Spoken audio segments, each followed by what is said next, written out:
Hello, everyone. Welcome to APG News. My name's Alex, and today is Friday, January 19th. This is going to be I believe, our second news of the week.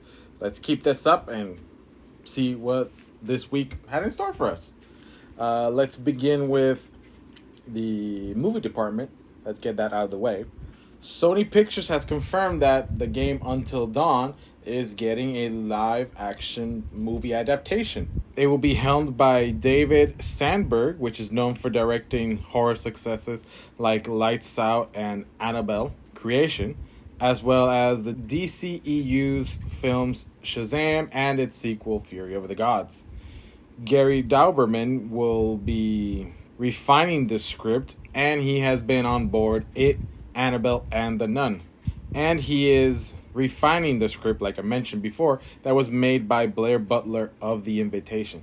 Now, this all sounds really good for horror fans, and hopefully we can get a good movie adaptation out of this game. I personally didn't play, but it had great reviews, and everybody loved this horror game.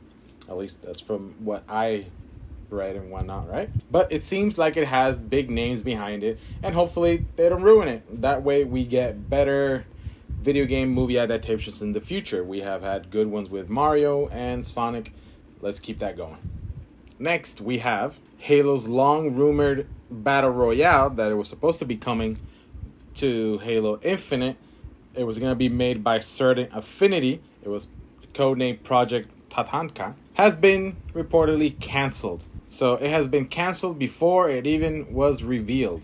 The Halo Battle Royale was promised, like I said, by Certain Affinity. It was supposed to deepen the relationship with 343 Studios, which are the ones that are developing the Halo series now. And they just canceled it. Supposedly, it even had 100 people working on it. Now, this game was unofficially announced by Microsoft because, Certain Affinity discussed the project broadly to the public a bunch of times in 2022, and that it had been in the works for over 2 years, so from 2020. And this cancellation information comes from Xbox Era Podcast with reliable insiders Spechalnik, I'm sorry I butchered your name, and he said that the game was canceled. So yeah, no fun stuff for us. Although I haven't played Halo Infinite since it came out. When I first played it, it was a good game.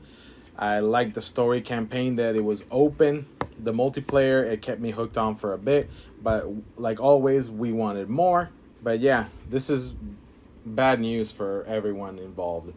And for us gamers, because Battle Royale Halo game sounds fun. Next up, we have, after 16 years and 2,779 songs, Rock Band has officially stated that weekly DLC that they have been doing for like 7 years, 10, I don't know, for so long, is finally coming to an end. In the announcement, the product manager, Daniel Sussman, conveyed that on the 25th of January will mark the final release of DLC for Rock Band 4. He reassured players that all the other live services will continue to be working fine, including rival seasons, online play. Everything will just be as normal. Thank God there is no loss of access to any songs that you have purchased over the years, so you can download them whenever you want. Now, this DLC tradition began all the way back in the original Rock Band when it came out in 2007 and continued all the way up until the release of Rock Band 4 in 2015. I mean, they took a 2-year hiatus, I believe, in 2013 and 2015, obviously, because they were making Rock Band 4. But right back on Rock Band 4 came out, weekly release of DLC, which is like the best post-launch support of any game, really, which is remarkable. And I'm glad they did it. I'm a hardcore Guitar Hero fan, and I hate that they kind of killed it with the Guitar Hero Live. But hopefully Guitar Hero will come back and continue on what Rock Band left. And the reason why they are stopping all this is because a while back Epic bought Harmonix, and they are transitioning over to the Fortnite Festival stuff. So yeah, they're not going to be able to have time to do a bunch of stuff, and that's the reason why. Next, we have Capcom games are being review bombed on Steam because Capcom introduced a new anti-modding software. On October 2023, Capcom stirred controversy, stating that modding is equal to cheating, prompting obviously that everyone's gonna attack back to Capcom. Recently, the company released a update for the title Resident Evil Revelations called Enigma, and this software was supposed to be aimed at preventing modders from accessing a game exe files, and thus you can't modify the game. The issue arose from Enigma being perceived as an anti-modding tool and a potential DRM tool. And in the past, DRM tools have noticeably impacted gaming performances and made games unplayable. It's annoying. You can't play your game because the stupid DRM is checking that you own the game, and it's annoying. Now, there's no concrete evidence that Enigma hindered performance or acted as a DRM on Resident Evil Revelations on PC. And because of this, them just releasing that update and adding Enigma angered everyone, and all their games have been review bombed. Even games that were released a decade ago, like Lost Planet 3 in 2013, that's being review bombed. Capcom Arcade Studio, everything Capcom is apparently being review bombed.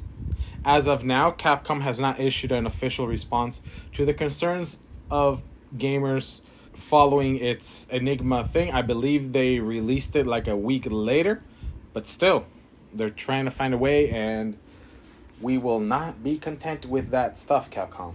No, that's a big no-no. A high-ranking Ubisoft official named Felipe Tremblay has stated that gamers need to get used to not owning their games, because he says that subscriptions are the way forward, and we need to be used to not owning our games just like we are used to not owning our DVDs or Blu-rays, because everything is a subscription model like Netflix and Hulu. Now, this comes at, obviously, Ubisoft has been an early advocate for subscription-based gaming. They started all the way back in September 2019 by launching Uplay, which was rebranded as Ubisoft Plus in October. And recently, they did another rebranding to Ubisoft Premium, and including Ubisoft Plus Classics, which is a more budget-oriented subscription model for Ubisoft games, which starts at $7.99. I believe Ubisoft Premium is like twice that. Now, obviously, games are moving to a subscription-based thing. He also stated, which is true, that digital games are getting momentum, and physical copies of games just aren't selling anymore, just how they used to.